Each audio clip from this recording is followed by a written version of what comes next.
হরি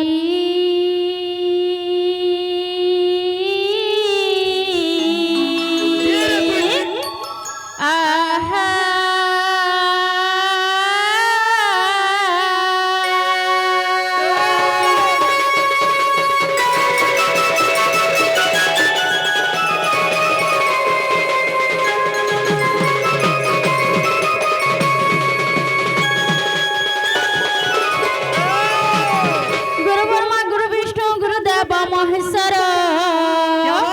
गुरु साक्षात परब्रह्म तस्मै श्री गुरुवे नमो नमः।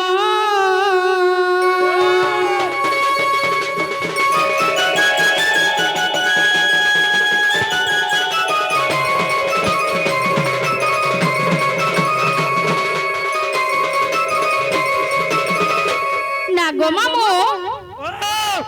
मुई पला कर कहा के डाकले मो डाके सुनो बोलू छे बहडा भी सुन नहीं पावा नहीं गो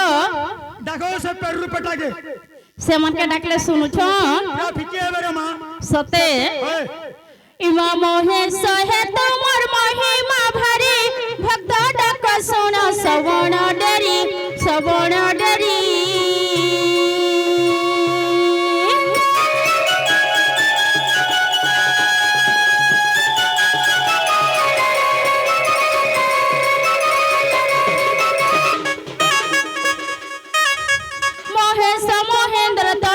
पति महेश महेंद्र तनयापति मुहामाई मोर फेणा दुर्गति महासंकटे पड़िछि आर मम दुख हर हे शिव शंकर भोलानाथ हे भोलानाथ बाबा हे अति आकुले डाकुछि भोलानाथ हे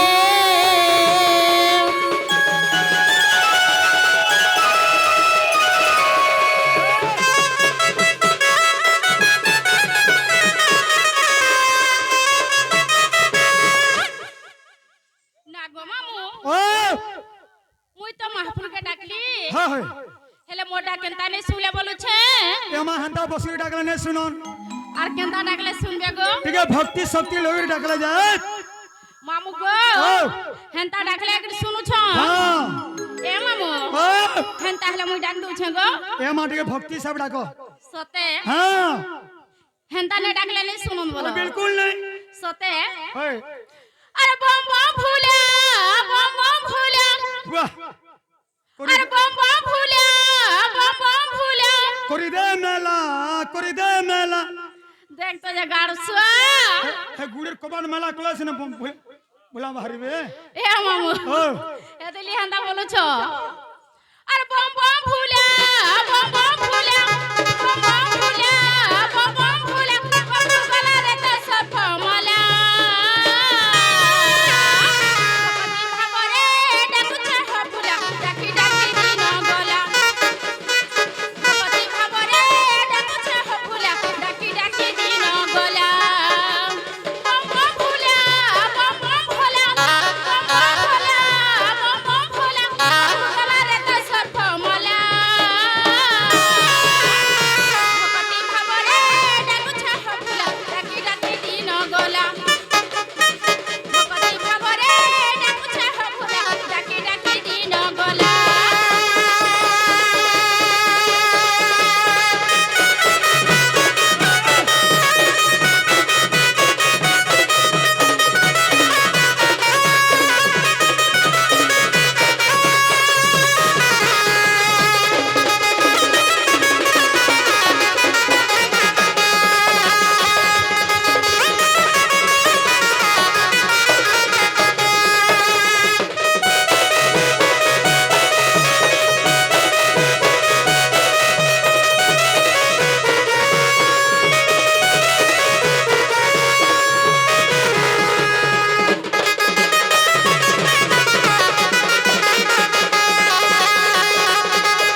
তো कहलू गो महापुर के डाकले सुनु छ हाँ हाँ हेला कैसे सुन ले गो एमा सुनबाटा सुनते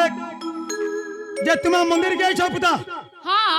जे महापुर काकड़ा कुकुणी जाताना जातुणी ताताना तातुणी छगनी है काकड़ा कुकुड़ी ताताना तुनी बोले एमा फूल प्रसाद मामू गो जे मंदिर के हेला काकड़ा लागसी चपा फूल हां मन्नार फूल टगर फूल मली फूल हां कथु फूल अमरी फूल बैंगन फूल टमाटर फूल आगो और गोटा गुलाब फूल मंदिर के हेला ते रकमर फूल लागू छै इटा हाँ ए मामू ओ जे मु एत किने आनी गो नियानी एदिलेने सुनवार महापुर सोते एमा प्रिय चेष्टा करो हैं और प्रिय चेष्टा करो हें ताहले आर थोड़ा डाक दू छंगो मामू हाँ। और मंदिर भीतर थाई मागो